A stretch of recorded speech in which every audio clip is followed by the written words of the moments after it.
Hello and welcome to another edition of Capital Calculus. I'm your host, Anil Padmanabhan. This weekend, Prime Minister Narendra Modi and President Xi Jinping tried to move the ball to bridge the trust deficit between the two countries on the sidelines of the SCO summit. Undoubtedly, the bizarre tariffs imposed by President Donald Trump spurred the dragon and the elephant to attempt a tango. To be sure, this rapprochement began sometime last year on the sidelines of the BRICS summit in Kazan. But since then, both countries have been steadily moving forward to overcome the trust deficit between them. But things gained a momentum with President Trump's advent into the White House. The question is, can India redraw its relationship with China, with special emphasis on the economic aspects, to bridge the kind of trade imbalance between the two countries? Our guest today, Nisha Taneja, believes, yes, she can, or rather, yes, we can. Nisha is a professor at Icrier, a Delhi-based think tank, and someone who's just co-authored a paper arguing the reset that is possible between India and China in their trade relationship. Welcome, Nisha. Thank you so much for having me on your channel. Pleasure to be here. Welcome, Nisha. I wanted to begin, with a very obvious question that why do you believe that India and China, rather can bridge their trade imbalance? First of all, the basic question that comes to mind is that if we can import, why can't we export? That's the fundamental question that we've also asked ourselves. That even during, say, post-Galwan, up to now, imports have been rising and exponentially. But why is it that exports didn't increase? Because it's the same political skirmish that has bothered both the countries. So maybe we haven't done enough to enhance our exports into that market. So I think there is a lot that we can do on that front. And our current exports are only $14 billion, whereas our imports are about $114 billion. The trade deficit is $99 billion, unprecedented. The trade deficit with China accounts for almost 35% of our total deficit, clearly the largest. So there is a lot of work that we need to do to enter this market. And given that there is a huge potential, in fact, our study shows that there is an untapped potential of $161 billion of export to China. So why is it that we are not being able to tap into it? And why is it that, what are the hindrances that have stopped us from entering this market? And, there is a huge potential in a whole lot of products. So Nisha, let's dive into this why, because I think you asked a very, very important question. Why is it that India is not able to up its exports? In the same, say, last 5 years, Chinese exports have gone from somewhere around 50-60 billion to about $114 billion. India has not moved the needle at all. It's moved 14-20, nothing. So there is, like you said, a core reason. Why is it that India is not able to export into the Chinese market? Is it something to do with its lack of competitiveness, or is it something else? It's at many different levels. Let me start with the political reason and how that penetrates into the trade aspect. So, for instance, I think the messaging from the top is very, very important. So imagine an exporter who thinks, oh, the relationship between India and China are not great. And if I export to China right now, will my payments come? So it's also a perception. It's also, from an exporter's point of view, supposing my payments don't come, who will I go to? Will I get my bank guarantees? So there are a lot of questions that the exporter himself is not very sure of. So I think that's a huge challenge. Then at the economic level, there are many items where there is a large potential. Our current exports, for instance, are largely in primary and resource-intensive goods, whereas the potential is actually in medium and high tech. And so 42% of our potential exports is in medium and high tech. And these are also the items that we are exporting to the rest of the world. And these are items where India is globally competitive. So why is it that we haven't tapped into the Chinese market for these items? These are, again, then there are multiple levels at which this can also be answered. For instance, firstly, it's about information, lack of information on what are these items where there is a demand. At another level, are there new Chinese exporters who are coming in? Or is it only those who already understand the market and therefore they have continued to export, and therefore new exporters who can kind of bring in new products have not really had the courage to venture into it? Then also I think there are some genuine market access barriers as well. For instance, pharmaceuticals. That's a product where there is a huge potential. The potential is worth $15 billion, and that's huge. But for an Indian exporter to get a registration done, it could take up to 2 years. So, and the procedure is very cumbersome, very complex, also expensive. So how would a pharmaceutical exporter actually, enter this market? So there is that potential as well.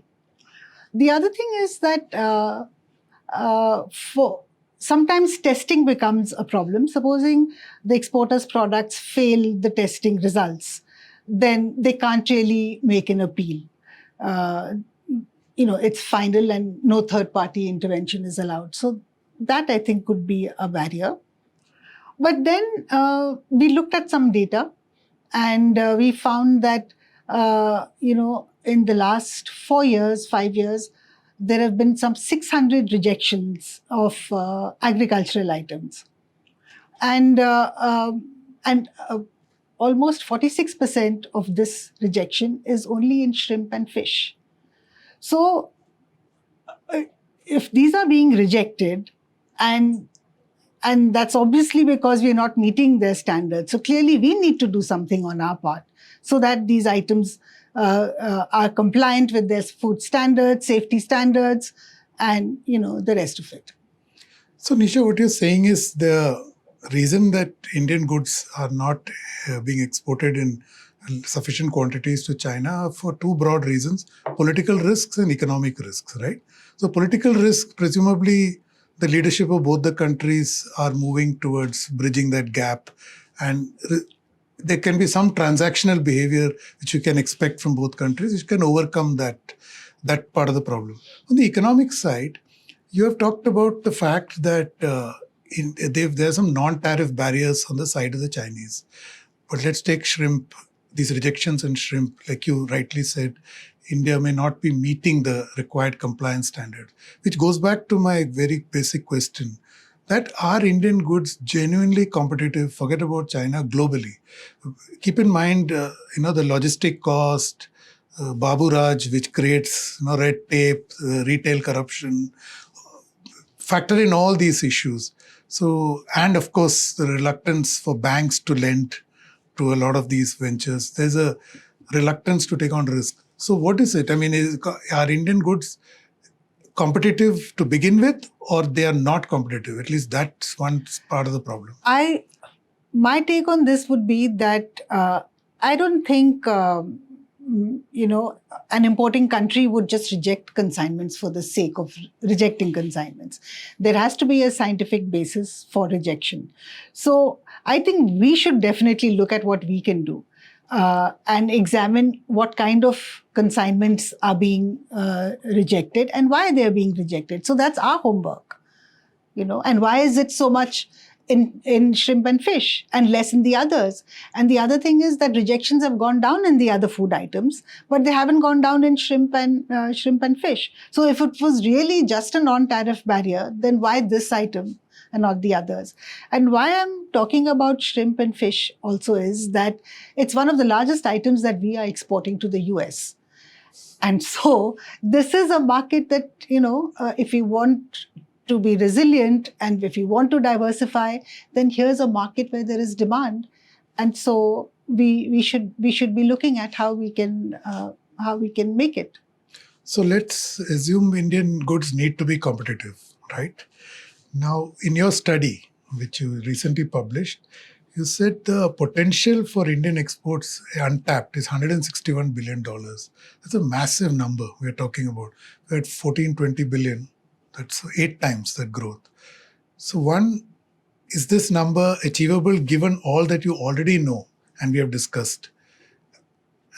Forget about whether China blocks them or not, but do we have the capacity to match this? And what's the timeline you're thinking of that India can reach $160 billion? Well, that's hard to say because there are so many other factors that would go into how much of this potential we can realize. And of course, domestic capacity is also an issue. How much capacity do we have? But right now, we're simply talking about, say, what is the market that we are likely to lose in the US, and can China offer an alternative to that market? So that's really a shift that we're talking about. So, but if we want to expand, of course, we will have to increase capacity. But then investors have to know that there is demand. So unless they know there is demand, they're not going to invest. But the Chinese economy, as we understand it, is not really a consumer-driven economy. It's more of an export-driven economy. So is there latent demand that India can look to service? So when we're talking about this untapped potential, we're actually talking about items that China is importing from the rest of the world already. And India has a comparative advantage in those items. They are globally competitive. So they're already importing. So there is a demand. So those are the items that we're talking about. So in your list, you have pharmaceuticals, machinery and electronics, vehicles and aircraft, diamonds and jewelry, and frozen shrimps, which I discussed. Yeah. I'm interested in the first 3, which is pharmaceuticals, machinery, and vehicles. Yeah. So it's largely vehicle parts, basically. Okay. Which we can be exporting. Like we're doing to the US. Yeah. And also, for instance, turbojets. India, that's one particular item where we have a huge comparative advantage. It's high tech, and we're exporting to the rest of the world, but not to China. So that is something that we can explore. But in pharma, don't we depend on them for APIs? Yes. So it works both ways. It's a huge sector, and we import some, but we also export some. So there are a lot of synergies in the pharmaceutical sector. So where we can export, we should, and where we need to import, we should. And if you're over-dependent on import of some item, we need to diversify. Interesting. So tell me, all that we have said, there is a political risk, there's an economic risk. And like you asked a very relevant question, that why would an exporter take on this kind of risk? So is there something that the government of India can do to underwrite this kind of risk?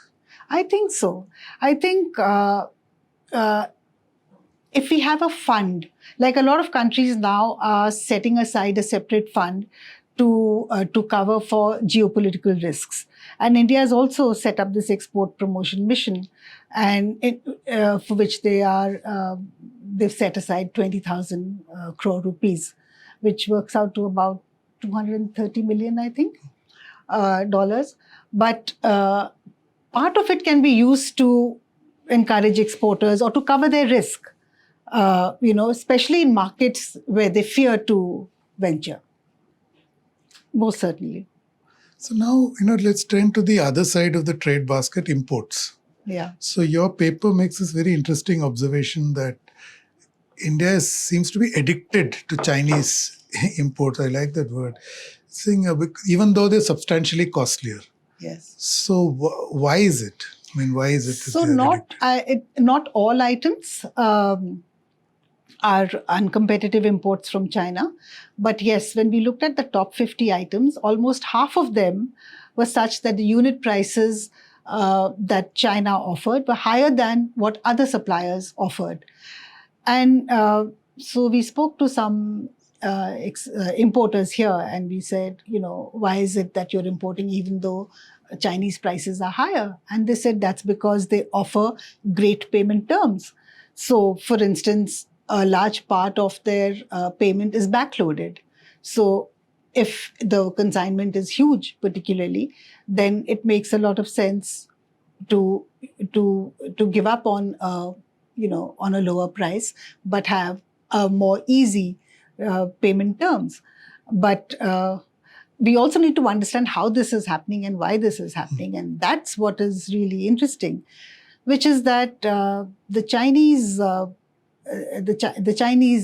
Exim Bank, the bank that offers credit, is called Sinosure, and Sinosure covers up a lot of the exporter's risk, and this insurance can be bought at some 1 to 3%, which is nothing, and they are protected against the entire amount of non-payment, risk of non-payment.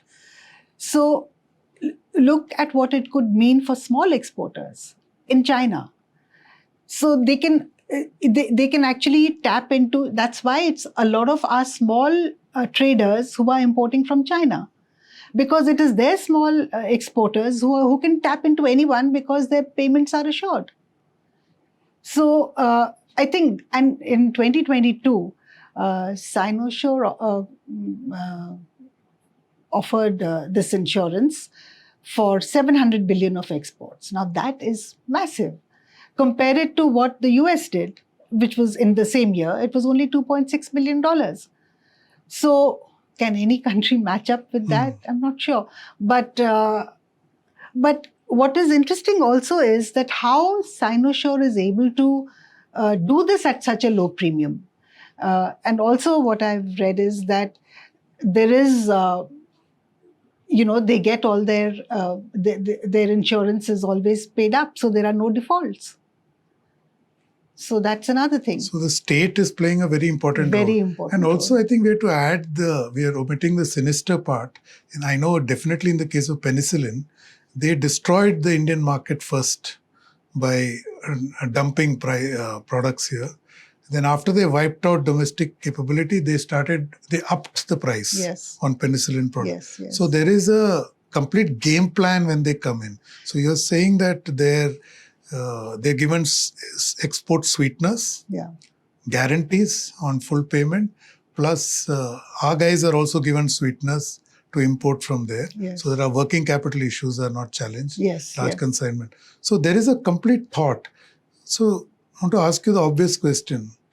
Do Indian exports don't have such a thought process behind them? Like I said, in fact, it's the reverse that's happening in India, which is that, okay, how do we, if the political relations are not all right, should we export at all? So it's the other extreme, and that's why we are seeing this widening trade deficit. So I think there needs to be a mechanism where exporters, Indian exporters and government officials and trade bodies sit together to understand how we can actually export, and also talk to the bodies on the other side. And now that there is a thaw, maybe, this is the kind of thing that we should be doing, which is setting up a task force where we have all stakeholders, Otherwise, the industry is on its own and the government is on its own, but that nexus is very, very important for proper messaging and that would translate actually into transactions. So what I hear you saying is that what works maybe in the US market or the European market, that strategy of exports will not work in the Chinese market because they have their own peculiarities. Non-tariff barriers, their plan, their thought, right? So India needs to approach this with a completely revamped game plan and not like the normal way of business. Absolutely.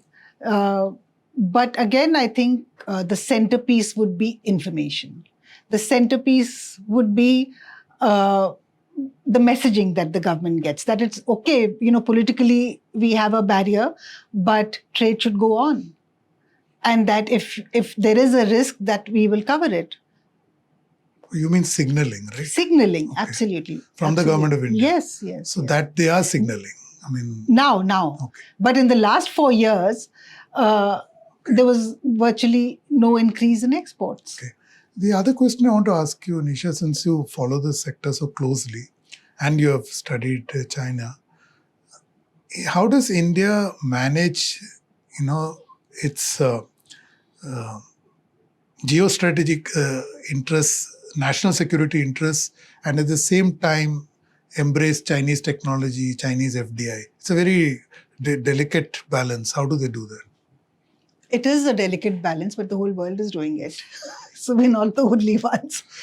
And of course, we will have to put in guardrails. We will have to have a segmented approach where we define what the sensitive sectors are and what the non-sensitive sectors are.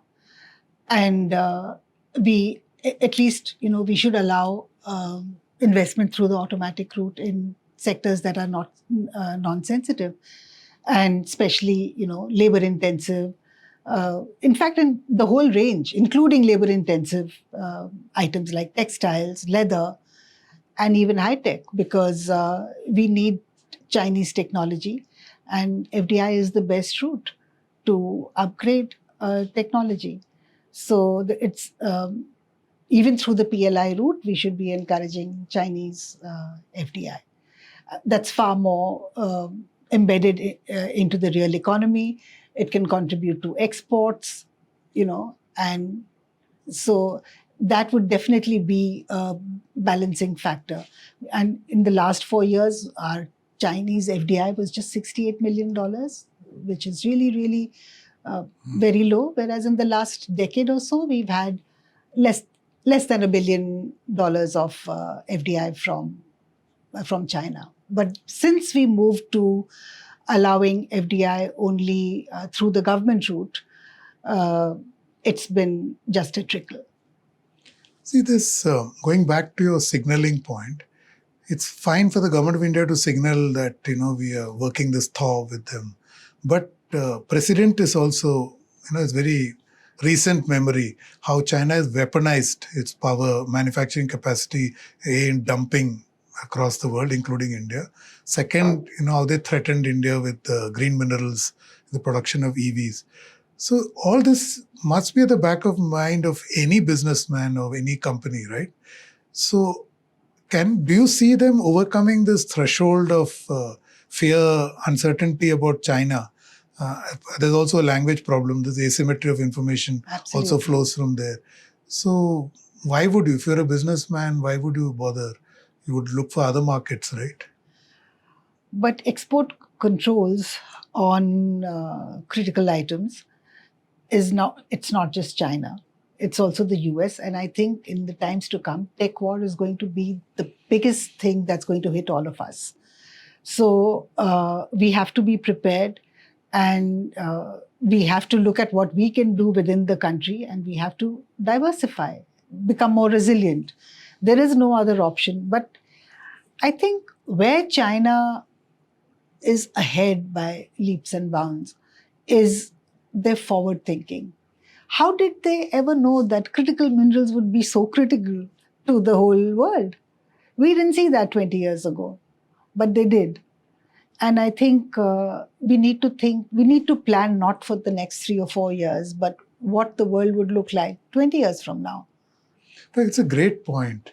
I want to ask you, forget about how China thought, I think remarkable.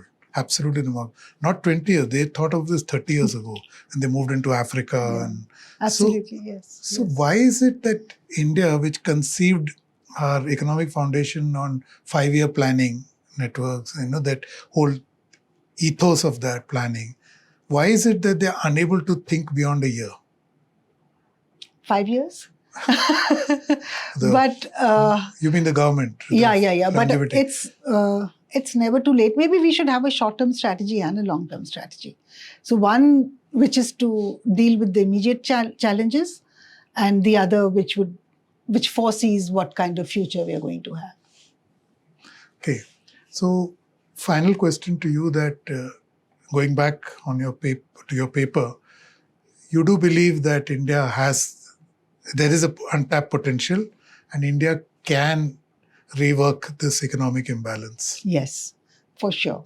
On both fronts. So we're basically talking about two imbalances. One is the trade deficit, which means we enhance exports.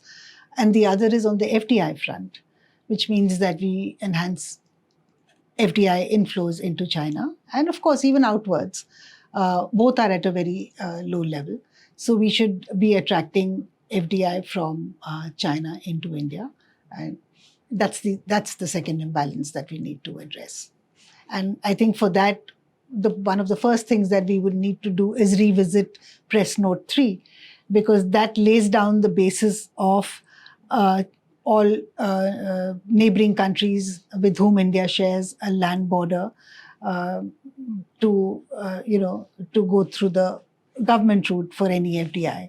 So that Press Note 3 needs to be revisited and reworked at the earliest. Okay. So let's sign off on that note of optimism. Thank you for speaking to us. You heard Nisha. So if you look at the numbers, trade numbers between India and China, there is a complete asymmetry. India exports probably 1/6 of what China exports to India. So there's a massive imbalance. But Nisha's research shows that this deficit can be bridged, and there is a big potential, about $161 billion for Indian exports to be realized. The weekend meet between the leadership of the two countries is looking to bridge the political deficit, which, as Nisha argues, is one risk that needs to be addressed. If indeed the two countries are able to move forward, look beyond their recent history, then there is a recalibration that is underway. Now, this recalibration, given the state of play of global geopolitics, is going to be fundamental in a continent like Asia. It could rewrite the rules of engagement in this continent. So time ahead will tell us how things pan out. Thank you for watching. Don't forget to subscribe to StratNewsGlobal.Tech on YouTube. Hit the bell icon so that you don't miss any updates. And please, to share your thoughts, ideas, and suggestions, I'm available on X at Capital Calculus. I'll be back next week with another episode. Till then, stay safe.